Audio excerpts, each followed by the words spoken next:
Between March 19, 1847 and September 14, 1853, 14 altar boys vanished without a trace from St. Joseph's Catholic Church in rural Westmoreland County, Pennsylvania. Not one body was ever recovered. Not one credible witness came forward. The church records from those 6 years were destroyed in a fire that mysteriously left every other document in the rectory untouched. What makes this case truly chilling isn't just the number of missing children, but the pattern that emerges when you examine the dates, the circumstances, and the systematic way evidence was eliminated.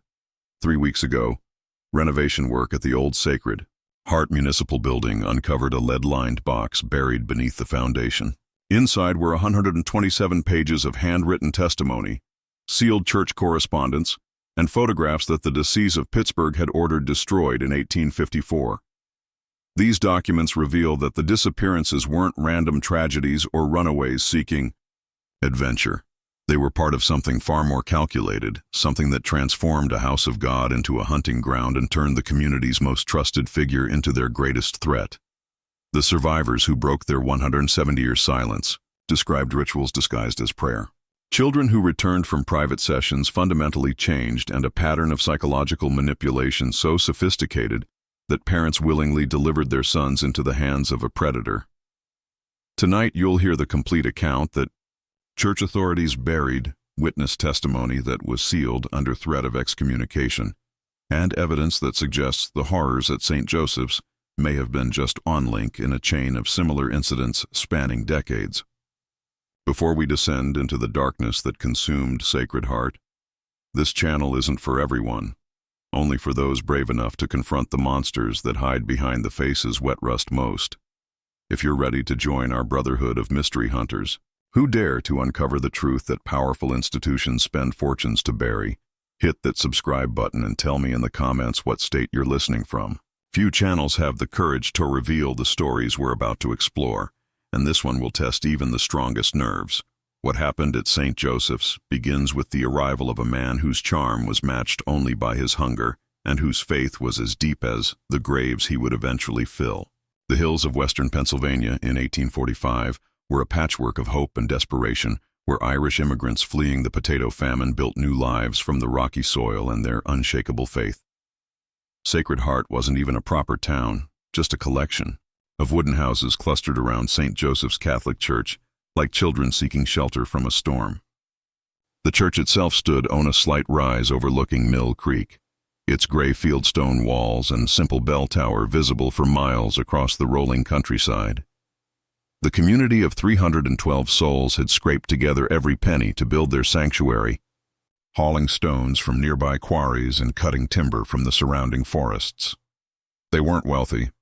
Most men worked the dangerous coal mines that honeyed the hillsides, while others found employment in the steel mills of Pittsburgh, a grueling 2-day journey on horseback. But they were devout, carrying their Catholic faith like armor against the Protestant hostility they faced in their new homeland. When Father Cornelius O'Malley arrived on a rain-soaked Tuesday in October 1845, he seemed like an answer to their prayers. At 38, he possessed the kind of commanding presence that made strong men lower their eyes and mothers instinctively trust him with their children. Standing 6 feet tall with prematurely silver hair and piercing blue eyes, O'Malley spoke with the educated accent of Dublin's seminary, but understood the struggles of working-class immigrants. He had served parishes in Boston and Baltimore, he told them, and carried letters of recommendation from bishops whose names commanded respect throughout Catholic America. The previous priest, elderly Father McKenna, had died suddenly the month before, found collapsed in his garden with no apparent cause, his face peaceful as if he'd simply chosen to step from life into eternity. The parish had been without spiritual guidance for weeks, their requests for a replacement seemingly lost in the bureaucratic maze of the Philadelphia diocese. O'Malley's arrival felt providential, especially when he produced documents bearing the seal of Bishop Francis Kenrich himself, authorizing his assignment to St. Joseph's. Within weeks, O'Malley had transformed the spiritual life of Sacred Heart. His sermons drew families from neighboring settlements. His Latin pronunciation was flawless, and his knowledge of Catholic doctrine seemed encyclopedic. He established a proper altar boy program, something the elderly McKenna had never managed, and began training young men in the sacred rituals that would prepare them for lives of Christian service. Parents competed to have their sons selected for this honor. Seeing it as a pathway to education and advancement that their own poverty had denied them, the church reflected their collective devotion and Ali's refined sensibilities. He commissioned new stained glass windows depicting the Irish saints Bridge, Columba, and Patrick, whose stories resonated with their immigrant experience. The altar was adorned with brass candlesticks purchased with money raised through church socials and donated labor.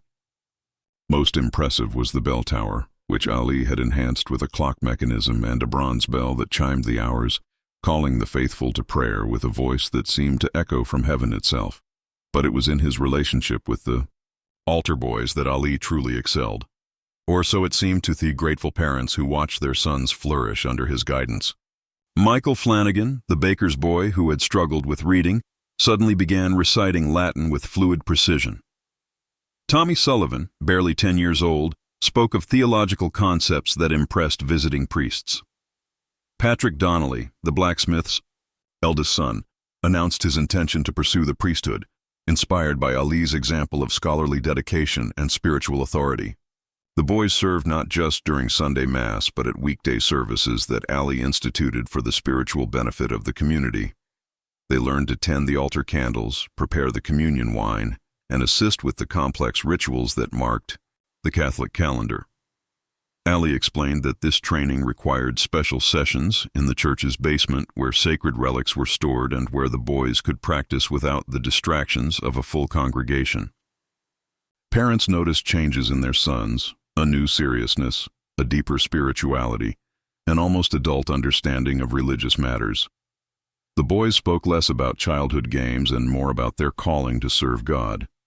They formed close bonds with each other and with Father Ali, creating what seemed like a spiritual brotherhood that elevated them above the mundane concerns of secular life. Mary Sullivan, Tommy's mother, was particularly proud of her son's transformation. The boy, who had once spent hours chasing frogs in Mill Creek, now spoke earnestly about the mysteries of the Eucharist and the importance of absolute obedience to God's representatives on earth. When she asked about his private lessons with Father O'Malley, Tommy's eyes would take on a distant look as he spoke about sacred secrets and special prayers that he couldn't share with anyone outside the brotherhood of altar boys. What none of them understood, what none of them could have imagined, was that their beloved priest was carefully selecting and grooming his victims, using their faith as a weapon against them and their children's devotion as a trap that would eventually consume 14 young lives. The man they trusted with their souls was methodically preparing for a harvest that would begin on the Feast of St. Joseph. Just as winter finally released its grip on the Pennsylvania hills, the morning of March 19, 1847 dawned clear and cold, with frost still glittering on the windows of Sacred Heart's modest homes. The Feast of St. Joseph was one of the most important celebrations in the Catholic calendar, and St. Joseph's Church prepared for a day of special masses, communal meals, and the kind of joyful fellowship that strengthened the bonds of their immigrant community. The bell tower chimed the dawn call top rare as it had every morning for the past year and a half, but this would be the last time its bronze voice would sound without carrying an undertone of tragedy. Michael Flanagan, at 12 years old, was the most experienced of Father O'Malley's altar boys, and had been chosen for the honor of assisting with the special dawn mass that would begin the feast day celebrations. His mother, Bridge, had pressed his white surplice until it gleamed like fresh snow, and watched from the kitchen window as he walked the familiar path to the church. His prayer book clutched against his chest, and his breath forming small clouds in the frigid air. She expected him home within 2 hours for the breakfast of soda bread and bacon that she prepared every feast day morning, when those 2 hours stretched to 3, then 4. Bridge felt the first stirrings of unease. Michael was punctual to a fault, a boy who had never been late for a meal or missed his chores without explanation. She walked to the church expecting to find him helping Father Ali with preparations for the noon mass, but found the building empty except for Mrs. Catherine Morrison, who was arranging flowers on the altar. Father Ali left hours ago. Catherine explained, adjusting a spray of early spring daffodils. Right after the dawn service ended, he said he had business in Pittsburgh and wouldn't return until evening. I assumed Michael went home with you. The search began immediately and involved every family in Sacred Heart. Men who should have been celebrating the feast day instead combed the surrounding forests, calling Michael's name until their voices echoed off the limestone cliffs that bordered Mill Creek. They dragged the deeper pools where a boy might have fallen through thin ice, searched the abandoned mine hafts that dotted the hillsides, and questioned every traveler on the roads leading to Pittsburgh and Johntown. Father Ali returned as the sun was setting, his horse lathered with sweat and his face grave with concern. He had indeed traveled to Pittsburgh, he explained, to meet with Bishop Kendrick about expanding the altar boy program to include boys from neighboring parishes. The bishop had been so impressed with the spiritual development of Sacred Heart's young men that he wanted to use their program as a model for rural churches throughout western Pennsylvania. When told of Michael's disappearance, O'Malley's reaction seemed entirely appropriate for a priest who'd lost one of his most devoted altar boys. He immediately organized additional search parties, led prayers for Michael's safe return, and spent hours counseling the boy's distraught parents. But when the searches continued for 3 days without finding any trace of the missing child, Ali called the community together for a meeting that would establish the pattern for everything that followed. The gathering took place in the church on a Thursday evening with nearly every adult in Sacred Heart packed into the simple pews. O'Malley stood before them in his black cassock, his silver hair catching the light from dozens of votive candles, his voice carrying the weight of spiritual authority as he addressed their fears and confusion. "My dear brothers and sisters in Christ," he began, his Dublin accent lending gravity to every word. "We are gathered in sorrow and bewilderment, seeking answers that may test our faith in ways we never imagined. Young Michael Flanagan has vanished from our midst, and despite our most diligent efforts, we have found no trace of him in the physical world.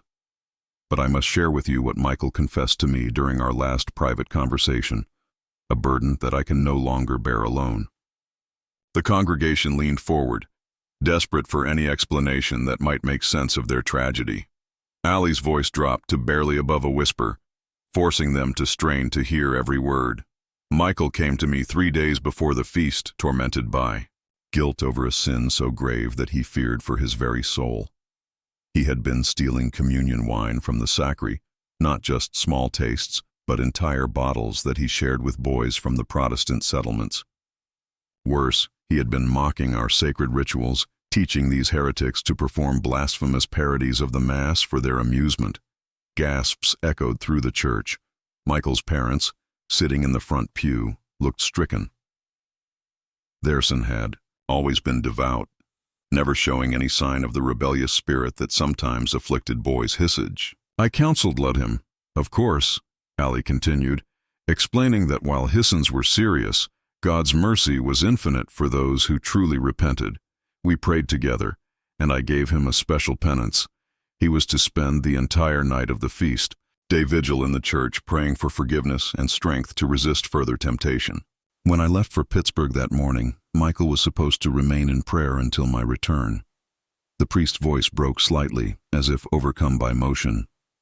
"I believe that in his shame and fear, young Michael chose to flee rather than face the community he felt he had betrayed.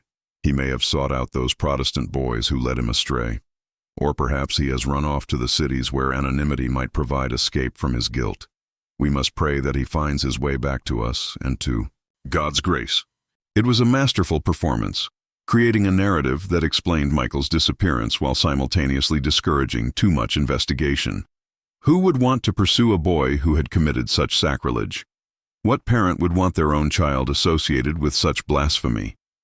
The community accepted O'Malley's explanation, because the alternative that their priest might be lying, that something sinister had occurred in their own church, was simply unthinkable.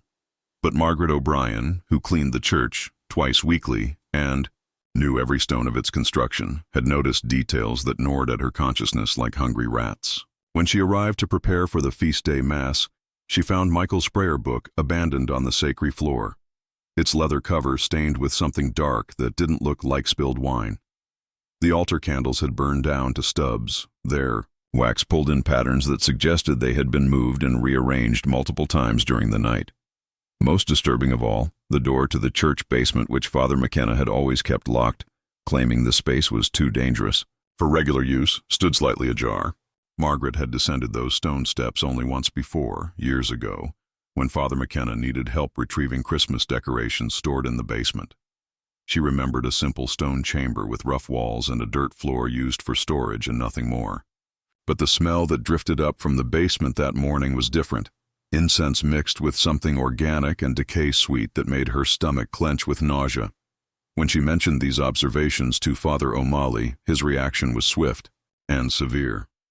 His blue eyes turned cold as winter ice, and his voice carried an authority that seemed to press down on her like a physical weight.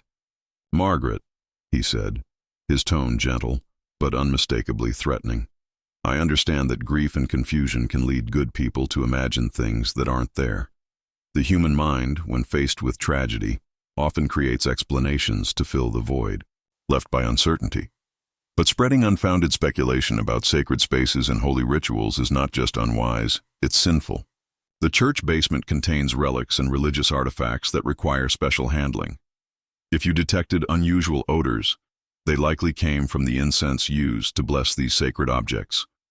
He stepped closer, and Margaret found herself backing against the pew, intimidated by his towering presence and the certainty in his voice. "I would hate to see you carry the spiritual burden of bearing false witness against your priest and your church. Perhaps it would be best if you focused on your cleaning duties and left theological matters to those of us trained to understand them. Gossip is the devil's tool, Margaret, and I would not want to see you become his unwitting servant." The rebuke stung worse than a physical slap, and Margaret learned to keep her concerns locked away like dangerous secrets. But she continued to clean the church, and she continued to notice things that didn't align with Father O'Malley's explanations. She began keeping a journal, writing down observations that seemed insignificant individually, but formed a disturbing pattern when viewed together. The search for Michael Flanagan officially ended after 1 week, though his parents continued to hope for his return for months afterward. Father O'Malley established a memorial fund in the boy's name, using donations to purchase new religious texts for the Altar Boy program and expand the training facilities in the church basement. Life in Sacred Heart slowly returned to its normal rhythm of work and worship, but beneath the surface, seeds of doubt had been planted that would eventually grow into a harvest of terror. What none of them realized was that Michael Flanagan had never left St. Joseph's Church. His body lay in a specially prepared chamber beneath the basement floor, along with evidence of rituals that would have shattered their faith and sanity if they'd discovered them. And Father O'Malley was already selecting his next victim from among the remaining altar boys. Boys whose parents would deliver them willingly into his hands, trusting in his wisdom and never imagining that their most sacred beliefs were being used as weapons against their own children. The months following Michael Flanagan's disappearance brought subtle but persistent changes to St. Joseph's Church that the congregation attributed to their shared grief and Father O'Malley's determination to prevent similar tragedies. The priests' sermons grew darker and more complex, dwelling on themes of hidden sin, divine punishment, and the absolute necessity of obedience to God's appointed representatives on earth. He spoke often of the spiritual warfare being waged for the souls of their children, of unseen enemies who would use any weakness or doubt to corrupt the innocent. "The devil is cunning," O'Malley would intone from the pulpit, his voice carrying to every corner of the stone church, and he particularly targets those who serve at God's altar. "Our altar boys face temptations that ordinary children cannot imagine. Spiritual attacks designed to turn their devotion into rebellion, their purity into corruption. This is why they require special protection, special training, and special prayers that can only be performed in sacred spaces blessed for such purposes." The Altar Boy program continued, but with new protocols that Ali explained as necessary precautions learned from Michael's tragic fall from grace. Boys would now serve individual sessions with the priest rather than training in groups, allowing for more personalized spiritual instruction. These sessions often took place in the church basement, which O'Malley had been gradually renovating and sanctifying for advanced religious education. Parents noticed changes in their sons who participated in the program, but these Changes seemed entirely positive. Tommy Sullivan, now 11 and the most senior altar boy after Michael's disappearance, displayed a spiritual maturity that impressed visiting priests and made his mother weep with pride. He spoke knowledgeably about theological concepts that most adults struggled to understand, quoted Latin scripture with perfect pronunciation, and demonstrated a level of devotion that seemed almost mystical. But Kathleen Murphy, whose 13-year-old son Danny had recently joined the altar boys, began to observe details that troubled her maternal instincts. Danny had always been a cheerful, talkative child who shared every detail of his day at the dinner table. After beginning his private sessions with Father O'Malley, however, he became increasingly quiet and withdrawn, answering questions about his training, with vague responses about sacred mysteries and special prayers that he couldn't discuss with anyone outside the altar boy brotherhood. More disturbing were the physical changes she noticed. Danny began losing weight despite eating normally. Dark circles appeared under his eyes as if he wasn't sleeping well, and his hands developed a subtle tremor that became more pronounced whenever Father O'Malley's name was mentioned. When she asked about these symptoms, Danny would insist he felt fine, but his voice carried a hollow quality that reminded her of sleepwalkers she had seen in her childhood in County Cork. The boy also began displaying knowledge and behaviors that seemed inappropriate for his age and upbringing.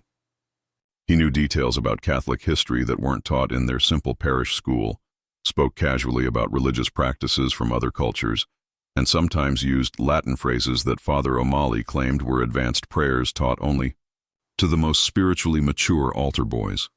When Kathleen asked where he had learned such things, Danny would simply say that Father O'Malley was teaching them about the true church that existed before modern corruptions watered down the faith.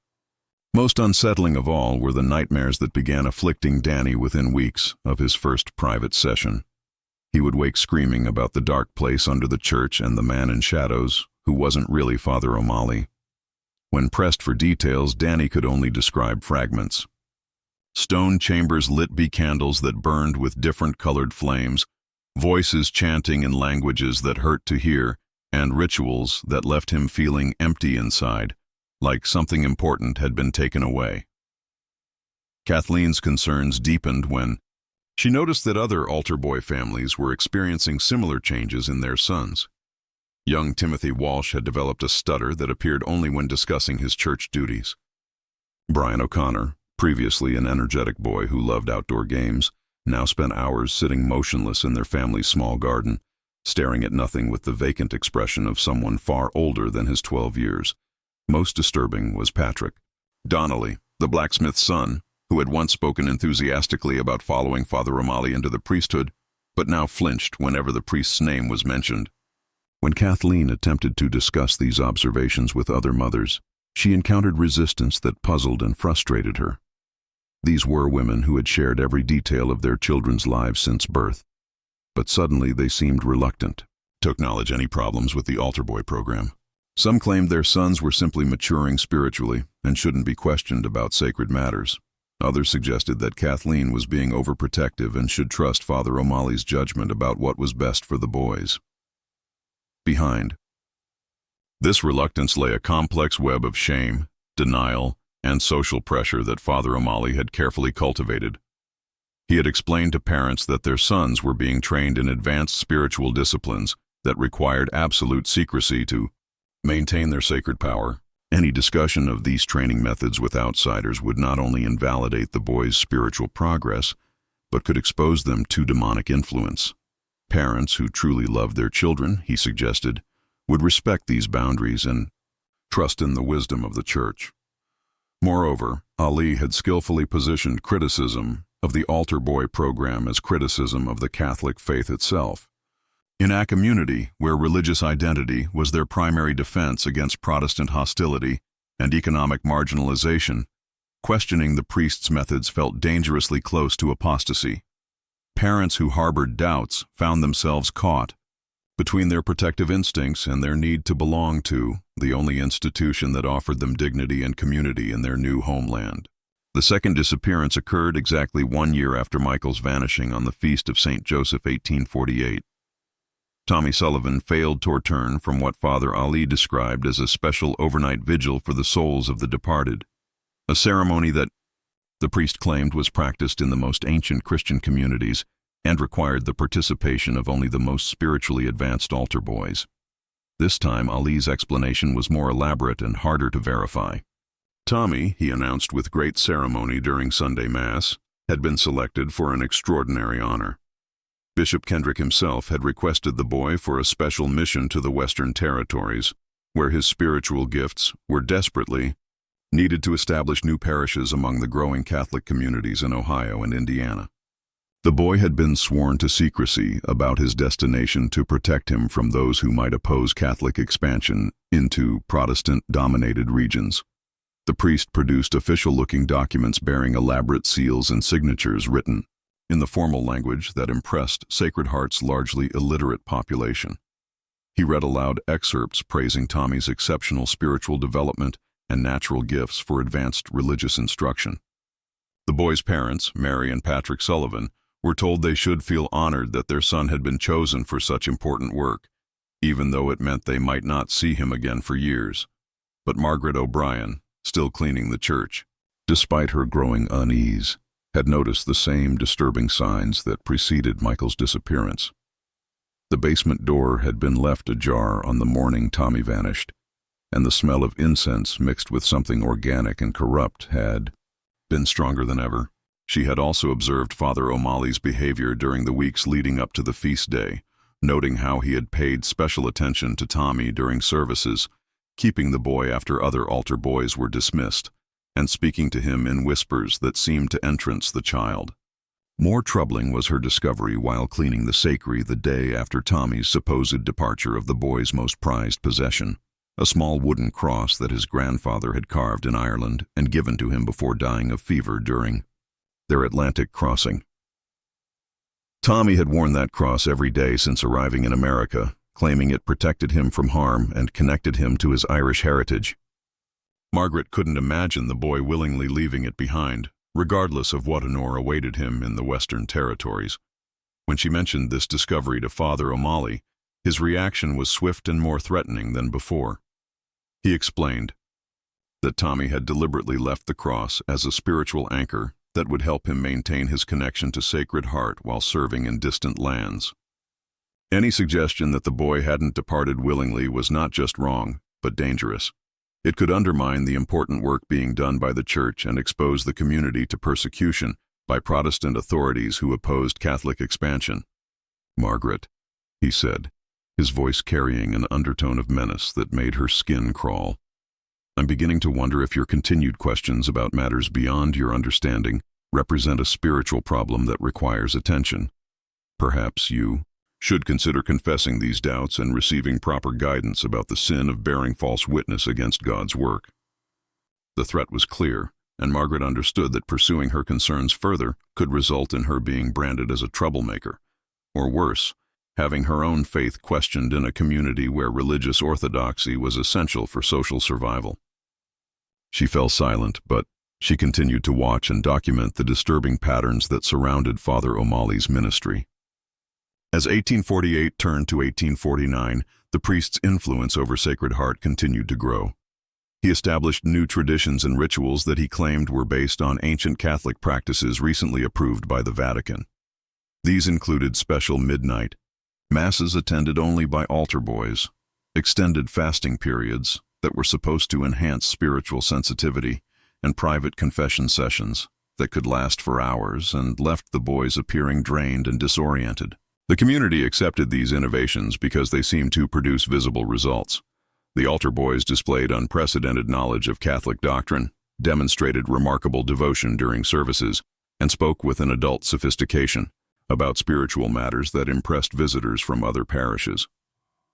Several bishops had praised Sacred Heart as a model of rural Catholic education, and there was talk of expanding their methods to churches throughout the region.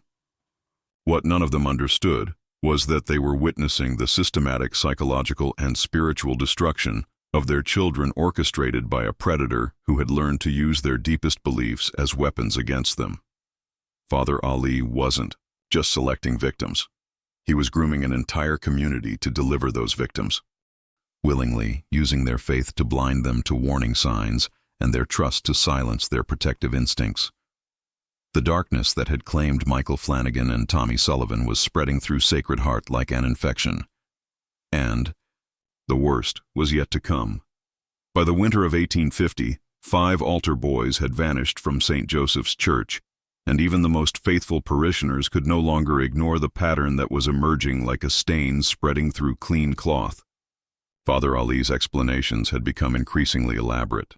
Boys sent to prestigious seminaries in distant cities, special missions to convert Protestant communities, even claims that the missing children had been blessed with mystical visions, calling them to hermetic lives of prayer and solitude in monastery retreats that maintained strict rules about contact with the outside world.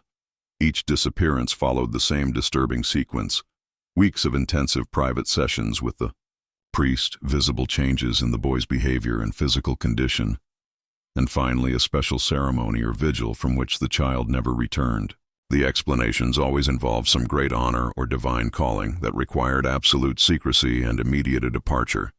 Parents were presented with official documents told of the extraordinary spiritual gifts their sons possessed and reminded that questioning God's plans was both prideful and potentially damaging to their children's sacred missions. But cracks were beginning to show in Father Ali's carefully constructed narrative, visible to those brave enough to look beyond the comfortable. Lies that allowed the community to function.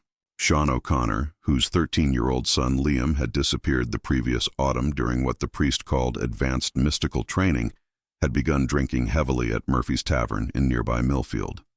The normally reserved coal miner would sit alone at the bar, nursing whiskey and muttering fragmentary, airy statements that chilled anyone who overheard them. "The sounds at midnight," O'Connor would whisper, his eyes unfocused and his hands shaking. Not prayers, something else. Latin but wrong somehow. Words that make your teeth ache when you hear them.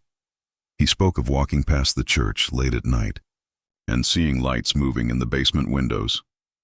Shadows that didn't match the number of people who should have been inside. Children's voices, but singing songs no Christian child should know.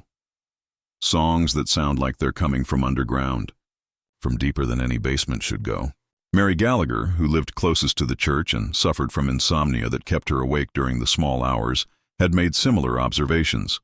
She claimed to have seen figures in white robes moving through the cemetery on moonless nights, carrying bundles toward the old mausoleum that housed the remains of Sacred Heart's founding families. The figures moved wrong, she insisted, with jerky motions like marionettes controlled by invisible strings, and they seemed to glide rather than walk across the uneven ground.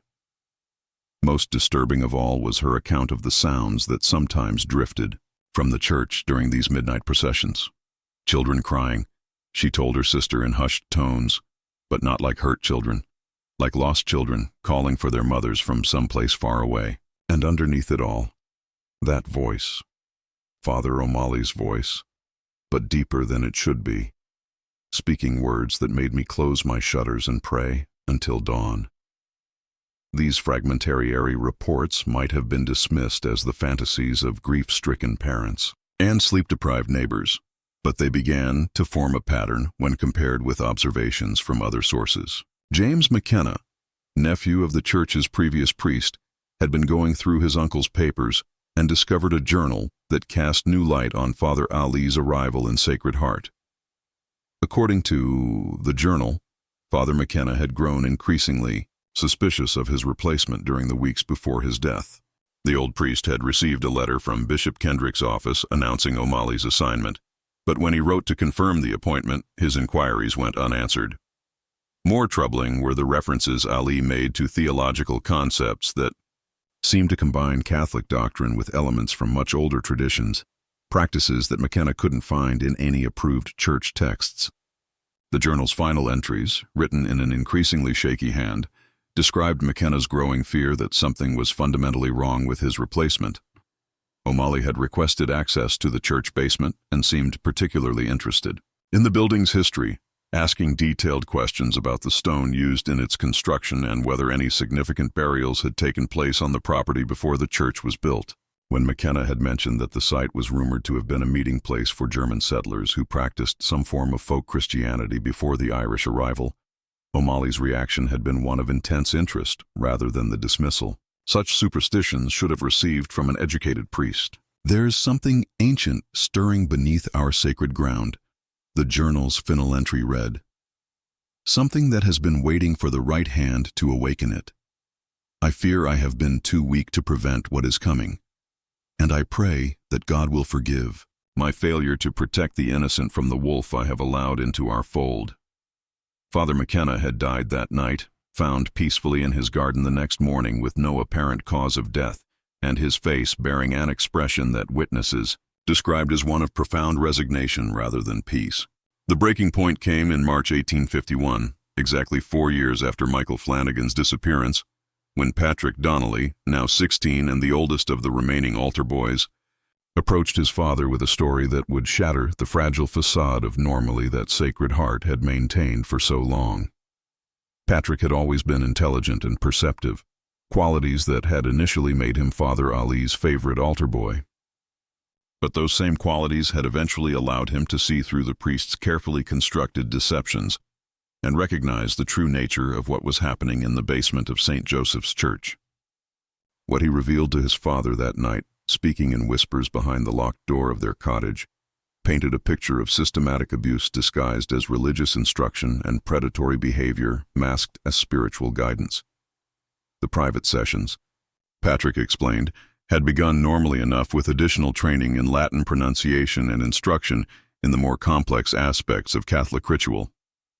But gradually, Father Ali had introduced elements that seemed to come from sources outside traditional Catholic practice. The boys were taught ancient prayers in languages that predated Latin, shown symbols that the priest claimed represented the true cross used by the earliest Christian communities, and instructed in breathing techniques that were supposed to enhance their spiritual sensitivity. These sessions took place in chambers beneath the church basement that Patrick swore hadn't existed during Father McKenna's time. The rooms were carved from living rock and decorated with symbols that hurt to look at directly, as if the human eye wasn't designed to process such geometry. Candles burned with flames that cast shadows in the wrong directions, and the air was thick with incense that smelled of flowers and decay in equal measure. Most horrifying of all, Patrick claimed that the missing boys weren't gone. They were still in the church, changed by what Father Ali called the true communion. He had seen them during the midnight ceremonies, their eyes reflecting light like animals, and their movements controlled by will other than their own. They spoke in voices that sounded like multiple people talking in unison, and they served the priest in ways that made Patrick violently ill when he tried to describe them. "They're not dead," he whispered to his father, his face pale as candle wax and his hands shaking with remembered terror. "But they're not alive either. Not in any way that matters. Father O'Malley calls them his eternal altar boys, and he says that someday all of us will join them in service that never ends. He's been preparing me to special lessons about accepting transformation and embracing the sacred hunger. He says, I'm almost ready." James Donnelly, a man whose faith had sustained him through the horrors of the potato famine and the challenges of building a new life in America, found himself facing a choice that would haunt him for the rest of his days. To believe his son meant accepting that their beloved priest was something monstrous, that their church had become a hunting ground, and that the faith they had used to define their identity was being weaponized against their own children. To dismiss Patrick's account meant potentially sacrificing his eldest son to whatever evil had already claimed 5 other boys. The decision he made would divide the community of Sacred Heart and set in motion events that would expose the truth about Father Cornelius O'Malley and reveal that the horrors hidden beneath St. Joseph's Church were far worse than even Patrick's nightmares had suggested. The confrontation that would tear Sacred Heart apart began not with violence or accusation, but with 3 fathers sitting around James Donnie's kitchen table on a cold February night in 1851, sharing whiskey and gathering courage for what they all knew might be the most dangerous decision of their lives. Sean O'Connor sat hunched over his glass, his cold-stained hands trembling slightly as he spoke about the sounds that haunted his nights. Michael Walsh, whose boy Timothy had developed that persistent stutter after joining the altar boys, stared into the fire and shared observations that had been eating at his conscience for months. And James himself, revealed his son Patrick's terrifying account of what really happened during those private sessions in the church basement. They were not reckless men or natural rebels. These were immigrants who had learned to keep their heads down and avoid confronting authority. Men who understood that challenging the wrong person could mean losing their jobs, their homes, and their place in the only community that would accept them. But they were also fathers, and the protective instinct that had driven them across an ocean to build new lives for their families was now screaming that their children were in mortal danger. "We can't go to the sheriff," Akinor said, his voice barely above a whisper. "Protestant lawmen won't listen to Catholic concerns. And even if he did, what proof do we have? Strange sounds in the night, children having nightmares. A priest who's maybe too friendly with the boys. They'd laugh us out of the county courthouse and we'd be marked as troublemakers." Walsh nodded, grimly. "And we can't write to the bishop either. Allie's got documents with Kendrick's seal, letters of recommendation that look official enough. If we accuse him of whatever this is, without proof, they'll transfer us to another parish or worse. Could lose our jobs, our homes. Whole community could be scattered." James Donnelly took a long pull from his whiskey glass and felt the burn in. His throat matched the fire of determination building in his chest. "Then we get proof," he said simply. "We find out what's really happening in that basement and we document it. Whatever O'Malley is doing to our boys, we expose it." The plan they devised was simple but terrifying in its implications. They would conduct surveillance of the church during the nights when Patrick reported that the special ceremonies took place, gathering evidence of any inappropriate activities. If they found proof of abuse or misconduct, they would present it to church authorities in Pittsburgh, along with testimony from their sons. If they found nothing, they would accept that their fears were unfounded and submit to whatever consequences their suspicions had earned them. But as they made their preparations over the following weeks, collecting oil lamps, checking the loading of Shaw's old hunting rifle, and coordinating their schedules to ensure all three could participate, they began to uncover additional evidence that their worst fears might not be paranoid delusions. After all, Timothy Walsh's medical condition, for instance, proved to be more serious than a simple childhood stutter. The family doctor, an elderly German immigrant named Klaus Brennan, who served the scattered Catholic communities throughout the region, had examined the boy and found symptoms that puzzled his considerable experience. Timothy's reflexes were abnormally slow, his pupils often dilated even in bright light, and his body temperature ran consistently lower than normal. Conditions that Dr. Brennan associated with certain types of poisoning or prolonged exposure to toxic substances. More disturbing were the scars that the doctor discovered during his examination. Small, precise cuts on Timothy's arms and chest that formed patterns too regular to be accidental injuries. When questioned about these marks, the boy claimed they were sacred symbols that Father O'Malley had carved during blessing ceremonies to protect him from demonic influence. The cuts were healing cleanly and showed no signs of infection, suggesting they had been made with sterilized instruments by someone with medical knowledge. Patrick Donnie's condition was even more alarming. His father had noticed that the boy often seemed to be listening to voices that no one else could hear, turning his head toward empty spaces and responding to questions that hadn't been asked. When pressed about this behavior, Patrick explained that Father O'Malley had taught him to hear the voices of the saints who provided guidance for those spiritually advanced enough to receive their communications. But the voices weren't always benevolent, Patrick admitted during one of his more lucid moments. Sometimes they whispered about the hunger that lives beneath and the price that must be paid for true communion. They told him about the other altar, boys, describing where they had gone and what they had become in service to something that the voices called the Ancient Shepherd, a being that predated Christ, but had learned to wear Christian symbols like a wolf wearing sheep's clothing. Just when we thought we had seen it all, the horror in Sacred Heart intensifies. If this story is giving you chills, share this video with a friend who loves dark mysteries. Hit that like button to support our content, and don't forget to subscribe to never miss stories like this. Let's discover together what happens next in the nightmare that consumed St. Joseph's Church.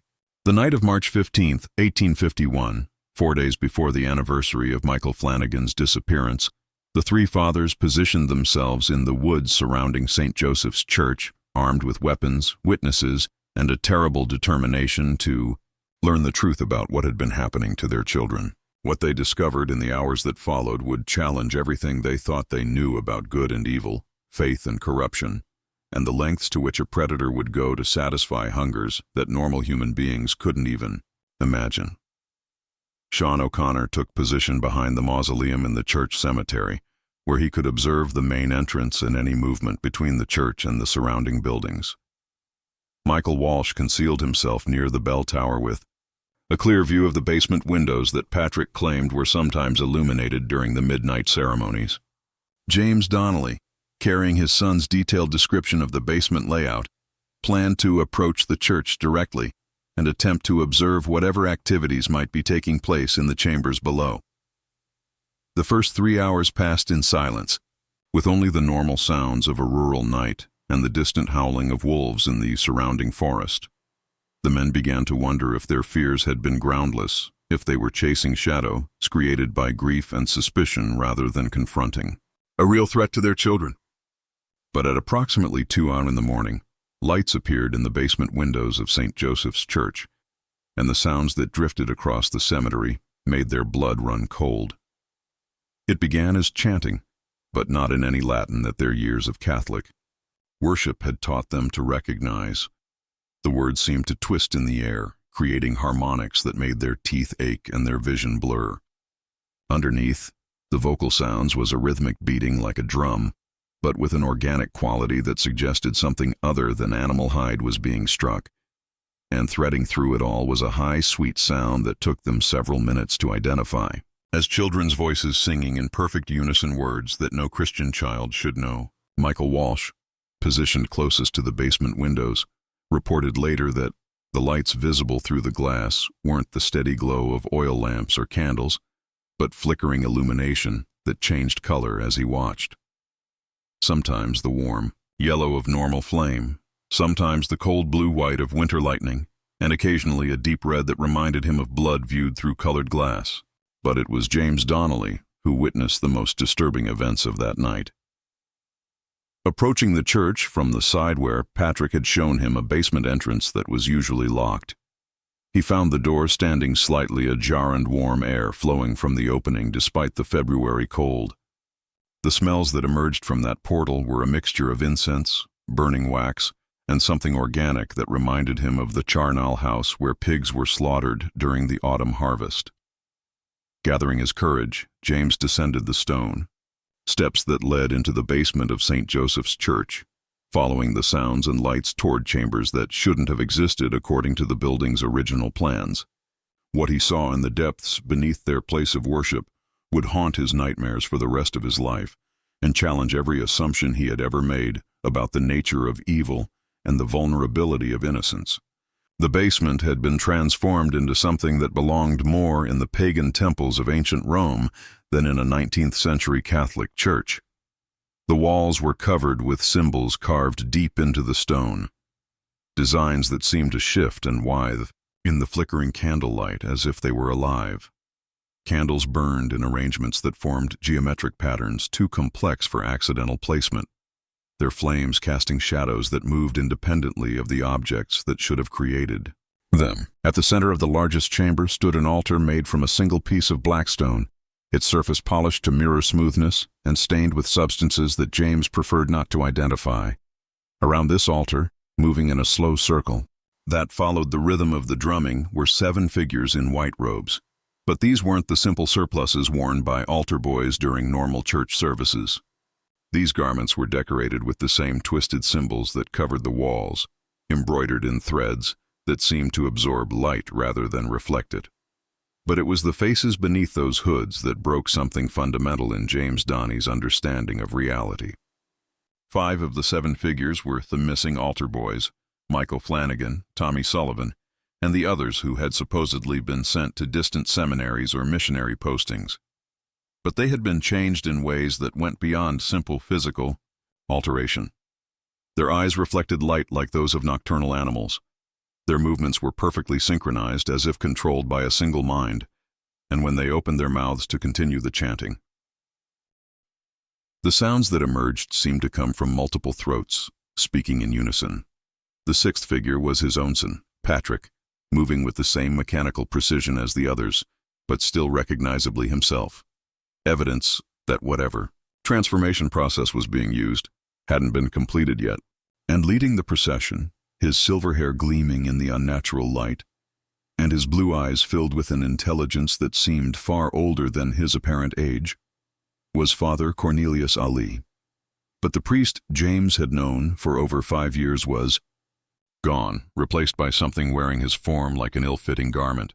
The man conducting this obscene ceremony moved with fluid grace that seemed to defy the normal limitations of human anatomy, spoke in voices that layered upon themselves to create harmonies no single throat could produce, and radiated an authority that felt like a physical presence pressing down on everything in the chamber. As James watched in paralyzed horror, the ceremony reached some kind of crescendo. O'Malley raised his hands above the black altar, speaking words in a language that predated Latin by centuries, and the changed altar boys began to sing in voices that seemed to come from underground, from depths that extended far beyond the basement of any church.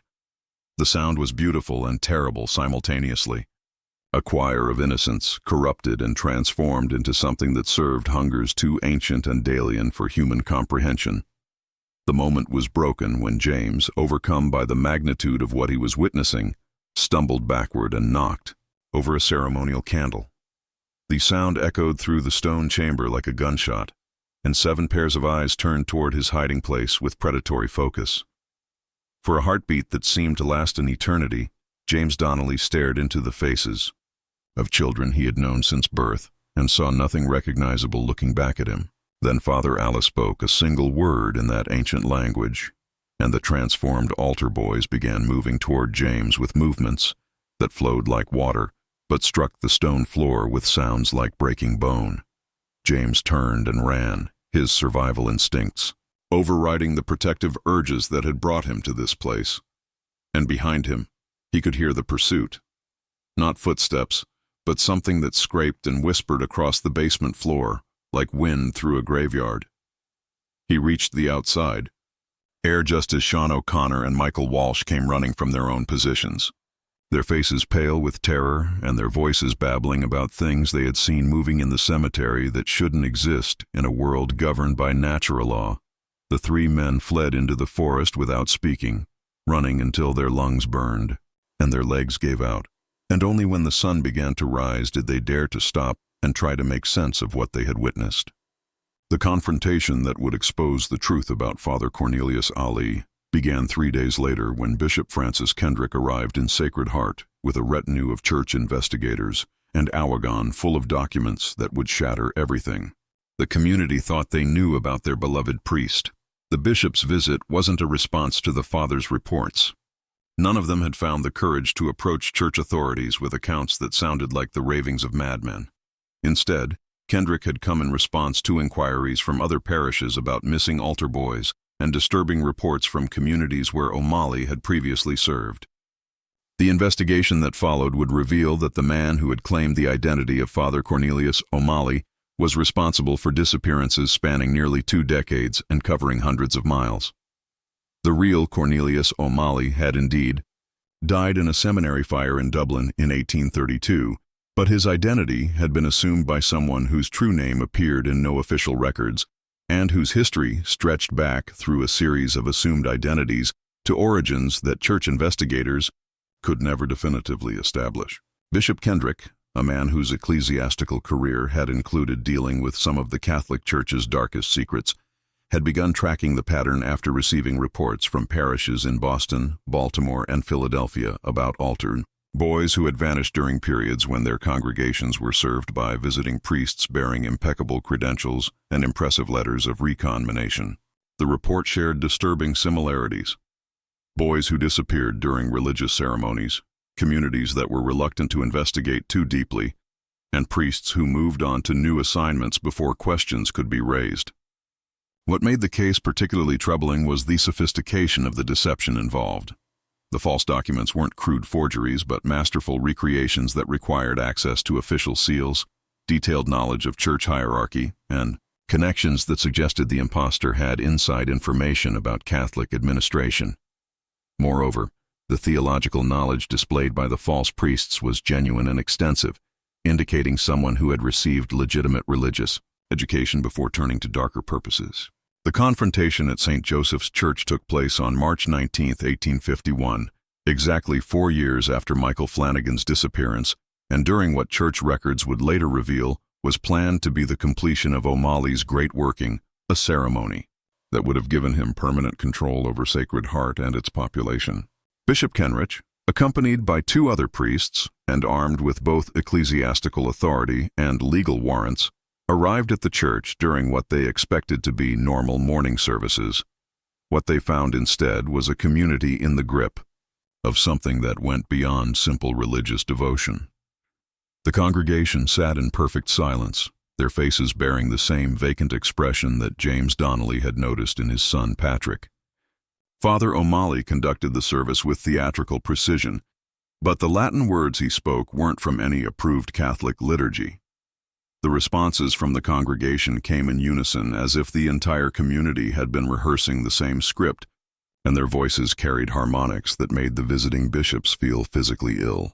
But it was the altar boys who provided the most damning evidence of what had been happening at St. Joseph's. 7 children served the false priest with mechanical precision, their movements perfectly synchronized and their faces bearing expressions of rapturous devotion that no human child should possess. When Bishop Kendrick called for them to approach so he could speak with them privately, they moved as a unit, turning their heads toward him with predatory focus that reminded him of wolves evaluating prey. The boys spoke in unison when questioned, their voices layering to create harmonies that shouldn't be possible from individual human throats. They claimed to be happy in their service, blessed to have been chosen for special duties that brought them closer to God than ordinary children could ever hope to achieve. But their words were too perfect, their responses too rehearsed, and their eyes reflected light in ways that suggested something fundamental had been altered in their biology. When Bishop Kendrick demanded to inspect the church basement, O'Malley's carefully maintained facade finally cracked. The man who had spent years projecting an image of scholarly piety and humble service suddenly radiated an authority that felt ancient and hostile. His blue eyes turned black as winter nights. His voice dropped to registers that seemed to come from underground, and he spoke words in languages that predated Christianity by millennia. "You have no authority here," Ali declared, his form seeming to grow larger and more imposing despite not actually changing height. "This ground was consecrated to powers older than your carpenter god, blessed by rituals that your church stole and corrupted for its own weak purposes. These children belong to me by right of conquest, and I will not surrender them to priests too frightened to embrace the true nature of divine hunger." The battle that followed lasted only minutes but felt like hours to the witnesses who survived. To describe it, Ali revealed abilities that no human being should possess, speaking in multiple voices simultaneously and moving with speed that left after images in the air. The altar boys formed a protective circle around him, their synchronized movements creating patterns that hurt to watch directly and generated sounds that shattered several windows in the church. But Bishop Kendrick had come prepared for more than just a theological dispute. The documents he carried included not only evidence of Ali's false identity, but also detailed instructions for dealing with entities that had learned to wear human form while serving inhuman purposes. The ritual he performed wasn't an exorcism in the traditional sense, but something older and more specific. A binding that would force the creature to abandon its stolen identity and reveal its true nature. The result was horrifying beyond anything the witnesses had imagined possible. O'Malley's human appearance began to deteriorate like a mask melting in fire, revealing something underneath that belonged to no classification of life that natural science recognized. His skin became translucent, showing dark veins that pulsed with rhythm too, fast for a human heart. His eyes multiplied, opening at his temples and the back of his neck like windows into spaces that shouldn't exist. And his voice, when he screamed his rage at being exposed, shattered every piece of glass in the church and drove 3 of the investigating priests to their knees with hands pressed over their bleeding ears. But the most devastating moment came when the binding ritual reached its climax and the spell that had transformed the altar boys was broken. The 7 children collapsed simultaneously, their bodies convulsing as whatever had been controlling them was forcibly expelled. When they finally stopped moving and opened their eyes, 5 of them stared at the ceiling with the vacant gaze of the truly dead, while 2, including Patrick Donnelly, began screaming with voices that sounded like children. Again, for the first time in months, the thing that had called itself Father Cornelius O'Malley made one final attempt to maintain its hold over Sacred Heart, speaking words that tried to reimpose the mental dominance it had exercised over the community for years. But its power had been broken by the exposure of its true nature. And instead of compliance, it faced a congregation that was finally seeing clearly after years of spiritual manipulation. James Donnelly, freed from the supernatural influence that had kept him passive despite his growing suspicions, grabbed his son Patrick and ran from the church, followed by other parents who suddenly understood what had been done to their children. Behind them, the creature's screams of rage and frustration echoed across the Pennsylvania hills, like the sound of damnation itself being denied its promised harvest. The official church records of what happened at St. Joseph's Church on March 19, 1851 was sealed by order of the Vatican and wouldn't be opened for examination until 1998, when changing attitudes toward institutional transparency forced the Catholic hierarchy to acknowledge some of its darkest secrets. The documents revealed that the case of the false Father Ali was part of a pattern that church investigators had been tracking for decades. Entities of unknown origin that had learned to infiltrate religious communities by assuming the identities of legitimate clergy. Bishop Kendrick's final report, written in the careful language of ecclesiastical diplomacy, described the perpetrator as a malevolent intelligence of non-human origin that had developed sophisticated methods for exploiting the trust and faith of isolated Catholic communities. The report noted that the entity had demonstrated abilities that defied natural law, including apparent immortality, shape-shifting capabilities, and the power to exert psychological control over large groups of people for extended periods. But the most disturbing aspect of the case wasn't the supernatural elements. It was the systematic way the creature had used the Catholic Church's own structure and beliefs to facilitate its predation. By assuming clerical authority, it had gained access to children whose parents would never question a priest's intentions. By invoking religious obedience, it had silenced potential victims and their families. And by operating within an institution that valued faith over skepticism, it had created an environment where warning signs were interpreted as tests of devotion rather than calls for investigation. The 5 altar boys who died during the binding ritual were given Catholic burial in Sacred Heart Cemetery, but their families were told they had succumbed to a virulent fever that had swept through the region. The truth about their prolonged torment and the circumstances of their deaths was deemed too traumatic for public consumption and too damaging to the Church's reputation among immigrant communities who depended on religious institutions for social cohesion and spiritual comfort. Patrick Donnelly survived, but the boy who returned to his father's house bore little resemblance to the cheerful child who had once dreamed of becoming a priest. The months of psychological manipulation and supernatural influence had left him with permanent neurological damage that manifested as seizures, memory gaps, and episodes of catatonic withdrawal that could last for days. He never spoke about what had happened during his time as an altar boy, but he would wake screaming from nightmares that involved underground chambers and voices that called his name from empty spaces. Timothy Walsh, the other survivor, recovered more completely, but was left with a severe stutter that made normal conversation difficult and a persistent tremor in his hands that prevented him from pursuing his family's trade as a blacksmith. He eventually became a hermit, living alone in a cabin deep in the Pennsylvania forests and avoiding human contact except for monthly trips to town for supplies. Local residents reported that he could sometimes be heard talking to himself during these visits, carrying on conversations with people who weren't there and answering questions in voices that didn't sound like his own. The community of Sacred Heart never recovered from the trauma of discovering that their spiritual leader had been a predator in disguise. Families scattered to other settlements throughout western Pennsylvania, carrying their shame and silence. To new churches where they learned to speak of their time at St. Joseph's as a period of spiritual confusion that was best forgotten. The church building itself was deconsecrated and sold to the county government, which converted it into a storage facility for road maintenance equipment and sealed the basement with concrete to prevent unauthorized access. But sealing the basement couldn't contain the psychological contamination that had spread through Sacred Heart during O'Malley's tenure. Several families reported continuing supernatural phenomena in their new homes.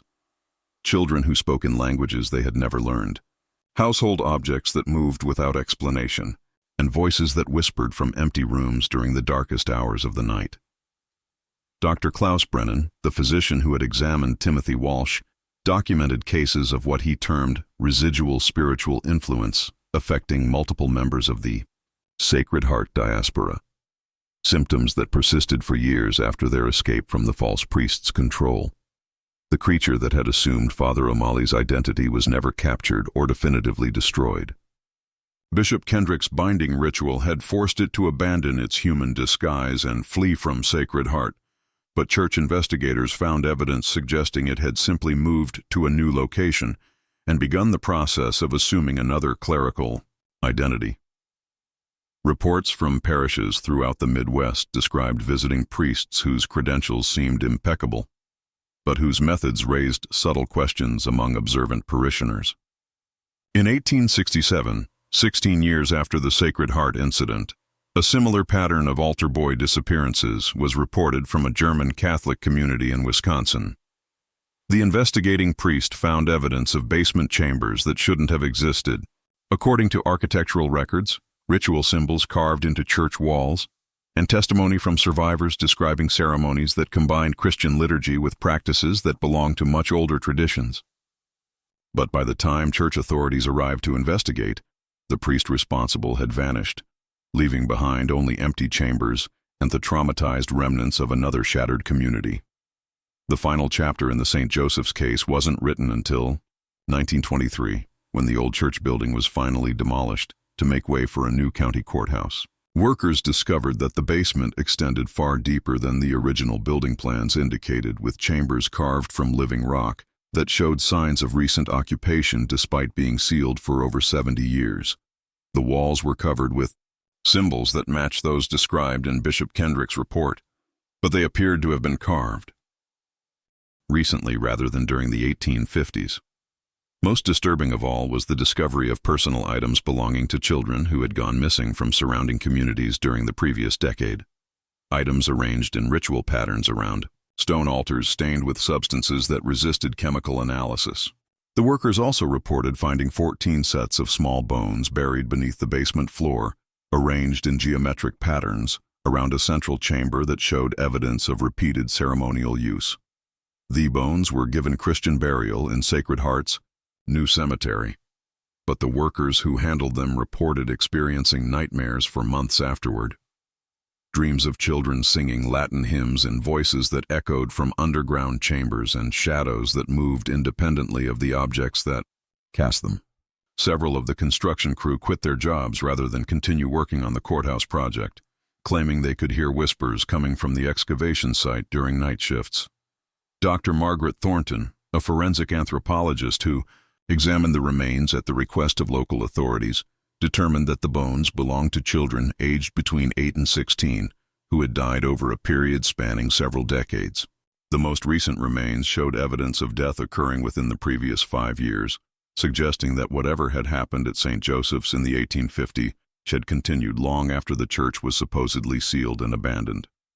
Her report, filed with both civil authorities and the Catholic Diocese of Pittsburgh, included a recommendation that the entire courthouse site be consecrated by appropriate religious officials before construction continued.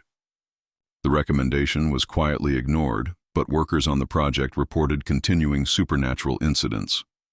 Tools that moved overnight, foundation concrete that cracked in patterns that resembled the ritual symbols found in the basement, and the persistent sound of children's voices singing during the early morning hours when the construction site should have been empty.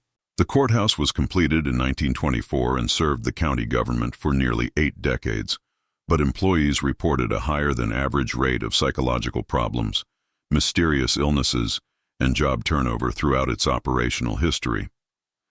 The building was finally abandoned in 2003 after a series of structural problems that engineers couldn't explain, and it remained empty until the renovation project that uncovered the lead-lined box containing Bishop Kendrick's sealed documents.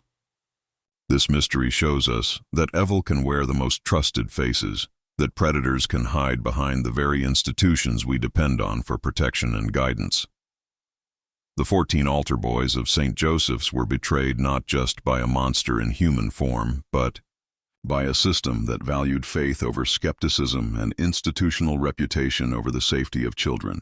Their story reminds us that true vigilance requires the courage to question authority when our protective instincts tell us something is wrong, even when that questioning challenges the foundations of our beliefs.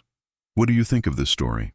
Do you believe the entity that called itself Father O'Malley found new communities to prey upon? Or was it finally stopped by forces beyond human understanding? Have you ever encountered situations where trusted authority figures demanded unquestioning obedience that made you uncomfortable? Leave your thoughts in the comments below.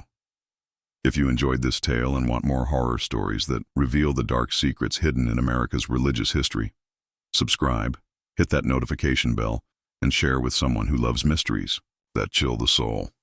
See you in the next video where we'll uncover another buried truth that powerful institutions hoped would never see the light of day.